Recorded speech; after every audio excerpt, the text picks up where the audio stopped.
이재명 정부 초대 내각 후보자들의 인사청문회가 여야의 정면 충돌 속에 진행되고 있는 가운데 강선우 후보자와 이진숙 후보자에 대한 사퇴 요구가 커지고 있습니다. 윤희숙 국민의힘 혁신위원장은 송원석 비대위원장과 나경원, 윤상현, 장동혁 의원을 향해 스스로 거취를 밝히라고 직격하면서 당은 극심한 혼돈 속으로 빠져드는 모습입니다. 황상현 기자가 배종찬 인사이트 K 소장과 함께 관련 소식 분석해드립니다. 이재명 정부 첫 장관 후보자들에 대한 인사청문회가 진행되고 있습니다. 여야가 정면 충돌하는 모양새인데요. 강선우, 이진숙 후보자에 대한 여론과 야당의 비판이 계속되고 있습니다. 어떻게 보세요? 그렇습니다.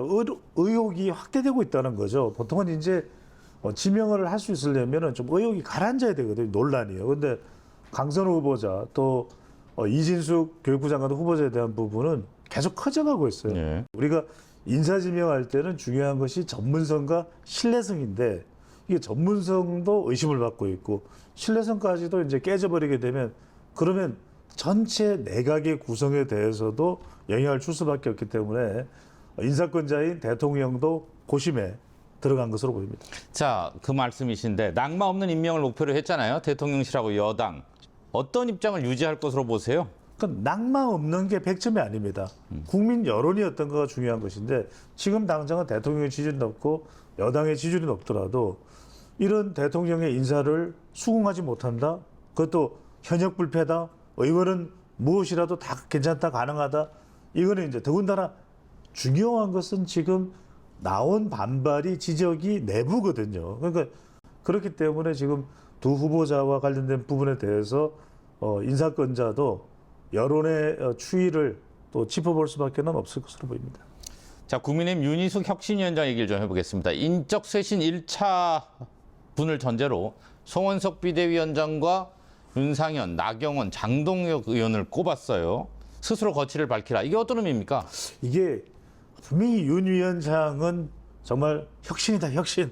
이렇게 해서 제시를 하고 있어요. 그러니까 점점 강도가 높아지고 있어요. 그런데 항상 제가 말씀드리는 것이 이런 혁신이 성공하기 위해서는 서로 간에 협의가 돼야 되거든요.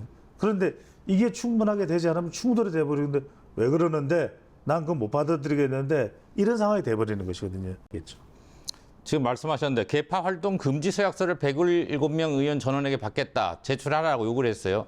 근데 제가 드는 의문은 실효성입니다. 그러니까 우리가 실효성이라는 것은 예.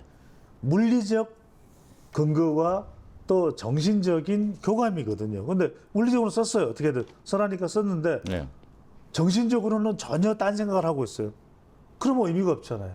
그런 점에서 저는 윤 위원장의 혁신안이 틀렸다가 아니라 그것을 성사시키고 그것을 효과 있게 만들기 위한 방법이 더 중요하다는 말씀을 드립니다.